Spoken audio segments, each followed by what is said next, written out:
Welcome back to Xylem learning. It's me Anurag. ഞാൻ നിങ്ങളുടെ സ്വന്തം അനു മിസ്സാണ്. എന്റെ മക്കളെ എല്ലാവരും നിങ്ങൾ തകർത്ത് നിങ്ങളുടെ മാത്സ് എക്സാമിന് വേണ്ടി പ്രിപ്പയർ ചെയ്തുകൊണ്ടിരിക്കുകയാണെന്ന് എനിക്കറിയാം. അപ്പൊ ഇത്രയും ദിവസത്തെ എക്സാമുകളൊക്കെ നിങ്ങൾ അറ്റൻഡ് ചെയ്ത് ആ ഒരു വൈബിൽ ഇരിക്കുകയാണ്. നമ്മൾ എക്സാം ഇനി കഴിയാൻ വേണ്ടി പോവുകയാണല്ലേ. ഇനി ഓണം വെക്കേഷൻ വരും, നമുക്ക് അട്ടിച്ചു പൊളിക്കാനുള്ളതാണ്. പക്ഷേ അതിനു മുൻപേ നിങ്ങൾ മാത്സ് എക്സാം നല്ല സൂപ്പർ ആയിട്ട് എഴുതിയിട്ട് തന്നെ പോകണം ആ ഒരു വെക്കേഷനിലേക്ക്. സോ നമ്മുടെ എക്സാമിന് ഏതായിരിക്കും ഷുവർ ക്വസ്റ്റ്യൻ അല്ലെ? നമ്മൾ ചാപ്റ്റേഴ്സ് ഒക്കെ പഠിച്ചു വരുമ്പോൾ ഏറ്റവും സിമ്പിൾ ആയിട്ട് തോന്നി നിങ്ങളെ ചാപ്റ്റർ ഏതാണടാ? നമ്മുടെ ഫസ്റ്റ് ചാപ്റ്റർ ആയിരിക്കും. ലൈൻസ് ആൻഡ് സർക്കിൾ എന്നുള്ള ചാപ്റ്ററിൽ നിന്ന് ഏത് ചോദ്യം വന്നാലും എനിക്ക് എഴുതാൻ പറ്റും എന്നുള്ള വിശ്വാസത്തിലായിരിക്കും നിങ്ങൾ എല്ലാവരും ഇരിക്കുന്നുണ്ടാവും അല്ലെ. സോ ഈ ഒരു ചാപ്റ്ററിൽ നിന്ന് ഇത്തവണ ചോദ്യം വരുന്നത് കുറച്ച് പ്രസ്താവനകൾ കൊടുക്കുന്ന രീതിയിലാണ്. അതെന്താ ഈ പ്രസ്താവനകൾ കൊടുക്കുന്ന രീതി അല്ലെ? ചോദ്യ പേപ്പർ മാറിയോ? ഫസ്റ്റ് ചാപ്റ്ററുമായിട്ട് ബന്ധപ്പെട്ടിട്ട് എനിക്ക് ഇങ്ങനെയുള്ള പ്രസ്താവനകൾ കൊടുത്താൽ ആൻസർ ചെയ്യാൻ പറ്റുമോ എന്ന് നിങ്ങൾ വിചാരിക്കുന്നുണ്ടെങ്കിൽ ആരും ടെൻഷൻ അടിക്കണ്ട. സിമ്പിൾ ആയിട്ടുള്ള ക്വസ്റ്റ്യൻസ് ആണ്. നമുക്ക് എന്ത് ചെയ്യാം, ചോദ്യം ഒന്ന് വായിച്ചു നോക്കാം കേട്ടോ. അപ്പൊ എന്റെ മക്കളൊന്ന് ഈ ഒരു ക്വസ്റ്റ്യൻ നോക്കിക്കേ. ഇവിടെ ഒരു പിക്ചർ ഉണ്ട്. അവിടെ എന്താണെടാ? ചിത്രത്തിൽ ചതുരത്തിനകത്ത് വൃത്തം വരച്ചിരിക്കുന്നു. ശരിയല്ലേടാ? ചതുരത്തിനകത്ത് ഇവിടെ ഒരു സർക്കിള് വരച്ചിട്ടുണ്ട്. താഴെ കൊടുത്തവയിൽ ശരിയായത് ഏത്? ശ്രദ്ധിക്കേണ്ടത് അവിടെയാണ് ഒന്നാമത്തെ കാര്യം. നിങ്ങൾ ചോദ്യം വായിക്കുമ്പോൾ ശ്രദ്ധിക്കേണ്ട കാര്യം എന്താണ്? ഇതാണ് നിങ്ങൾ നോക്കേണ്ടത്, ശരിയായത്. അപ്പൊ നിങ്ങൾക്ക് താഴെ ABCD എന്നുള്ള 4 ഓപ്ഷൻ കൊടുത്തിട്ടുണ്ട്. ആ 4 ഓപ്ഷൻ വായിച്ചിട്ട് അതിൽ നിന്നും ശരിയായത് നിങ്ങൾ എടുക്കണം. ചിലപ്പോൾ നിങ്ങളെ ചോദ്യം തെറ്റായത് എന്നാവാം, ശരിയല്ലാത്തത് എന്നാവാം. സോ ക്വസ്റ്റ്യൻ വായിക്കുമ്പോൾ ശ്രദ്ധിക്കാതെ നിങ്ങൾ വായിച്ചാൽ ഉത്തരം തെറ്റിപ്പോകും. അപ്പൊ എന്റെ മക്കൾ ആദ്യം അറിയേണ്ട കാര്യം എന്താ? ഈ ക്വസ്റ്റ്യൻ ചെയ്യണമെങ്കിൽ ഈ ഒരു ചാപ്റ്ററിൽ നിന്ന് നിങ്ങൾ സർക്കിളിന്റെ നമ്മൾ കുറച്ച് പോയിന്റ്സ് പഠിച്ചിട്ടുണ്ടായിരുന്നു അല്ലെ? എന്തായിരുന്നു? സർക്കിളിന്റെ നേരെ നടുവിലുള്ള പോയിന്റിനെ നമ്മൾ കേന്ദ്രം അല്ലെങ്കിൽ സെന്റർ എന്ന് വിളിച്ചു ഇല്ലേടാ? ഈ ഒരു പോയിന്റിനെയാണ് നമ്മൾ കേന്ദ്രം എന്ന് വിളിച്ചത്. സെക്കൻഡ് വൺ, സർക്കിളിന്റെ ആരം എന്താണെന്ന് പഠിച്ചു. എന്തായിരുന്നു ആരം? സർക്കിളിന്റെ സെന്ററിൽ നിന്ന് സർക്കിളിന്റെ ഒരറ്റത്തേക്ക് വരയ്ക്കുന്ന വരയാണ് സർക്കിളിന്റെ റേഡിയസ് അല്ലെങ്കിൽ ആരം. ദെൻ നമ്മൾ പഠിച്ചൊരു വേർഡാണ് ഡയമീറ്റർ അല്ലെങ്കിൽ വ്യാസം. അതെന്തായിരുന്നു?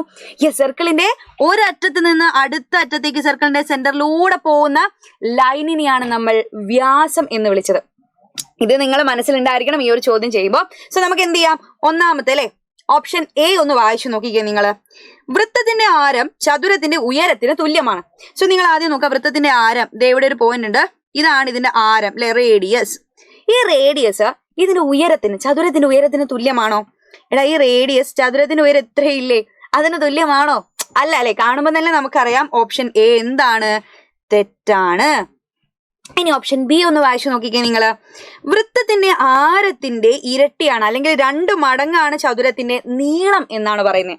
സോ ചതുരത്തിന്റെ നീളം എന്ന് പറഞ്ഞാൽ ഇവിടുന്ന് ഇവിടെ വരെയുണ്ട് അല്ലെ ഈ നീളം. ഇനി നിങ്ങളൊന്ന് വായിച്ചു നോക്കിക്കേ. The radius of a circle is double. ഈ റേഡിയസ് സർക്കിൾ എന്താക്കിയത്? Radius of a circle is double. Double ചെയ്ത് കഴിഞ്ഞാൽ, ഇത് ഡബിൾ ചെയ്താൽ അതിന്റെ ഡയമീറ്റർ ആകും. ആ ഡയമീറ്ററും ചതുരത്തിന്റെ ലെങ്ത്തും, ഇവിടുന്ന് ഇവിടെ വരെയുള്ള ചതുരത്തിന്റെ ലെങ്ത്തും ഈക്വൽ ആണെന്നാ പറയുന്നത്. തുല്യമാണ്. തുല്യമാണോ? അല്ല അല്ലെ? അപ്പൊ നമുക്കത് കാണുമ്പോൾ തന്നെ അറിയാം അതും തെറ്റാണ്. ദെൻ അടുത്തത് ഓപ്ഷൻ C ഒന്ന് വായിച്ചു നോക്കിക്കേ നിങ്ങൾ എല്ലാവരും. ഓപ്ഷൻ C എന്താ? വൃത്തത്തിന്റെ ആരത്തിന്റെ ഇരട്ടിയാണ് ചതുരത്തിന്റെ ഉയരം. വൃത്തത്തിന്റെ ആരത്തിന്റെ ഇരട്ടി. എടാ റേഡിയസ് എന്ന് പറഞ്ഞതാ ഇവിടെ വന്നിട്ടുണ്ട്. വൃത്തത്തിന്റെ ആരത്തിന്റെ ഇരട്ടി എന്ന് പറഞ്ഞാൽ എന്തായിരിക്കും? അത് ഡബിൾ ആയാൽ ഇത് ഇവിടുന്ന് ഇങ്ങോട്ടും കൂടെ ഉണ്ടാവും അല്ലെ? അപ്പൊ അതാണ് ഡയമീറ്റർ എന്ന് നമ്മൾ വിളിച്ചത്. വൃത്തത്തിന്റെ ആരത്തിന്റെ ഇരട്ടിയാണ് ചതുരത്തിന്റെ ഉയരം. ശരിയാണോ? യെസ്, ശരിയാണല്ലേ. ഇവിടുന്ന് ഇവിടെ വരെ ആരമായിരുന്നു. വേണമെങ്കിൽ ഞാൻ അതൊന്ന് വരച്ച് കാണിച്ചു തരാവേ. ഇവിടുന്ന് ഇവിടെ വരെ ആരമായിരുന്നു.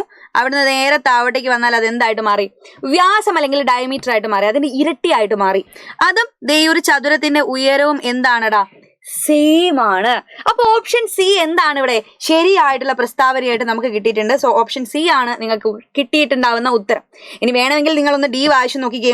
വൃത്തത്തിന്റെ ആരത്തിന്റെ പകുതിയാണ് ചതുരത്തിന്റെ ഉയരം. ആണോ? കാണുമ്പോൾ തന്നെ അറിയാം അല്ല എന്നല്ലേ. ഇവിടെ ഒരു പോയിന്റ് ഉണ്ടായിരുന്നു അല്ലെ, വൃത്തത്തിന്റെ ആരത്തിന്റെ പകുതി. എടാ ആരം എന്ന് പറഞ്ഞാൽ ഇവിടെയാ, ഇതിന്റെ പകുതിയാണ് ഉയരം എന്ന് പറഞ്ഞാല് ശരിയായിരിക്കോ? അല്ല. സോ ഓപ്ഷൻ C ആണ് നിങ്ങൾക്ക് ആൻസർ കിട്ടിയിട്ടുണ്ടായിരിക്കാം. ഇതുപോലുള്ള ചോദ്യങ്ങൾ ഇപ്പൊ കണ്ടുവരുന്നുണ്ട്.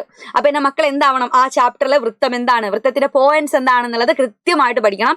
ഇത് സർക്കിളിന്റെ കേസിൽ മാത്രമല്ല, നമ്മൾ റെക്ടാംഗിളും അതുപോലെ പാരലലോഗ്രാമും ആ ഒരു ചാപ്റ്ററിൽ പഠിക്കുന്നതാണ്.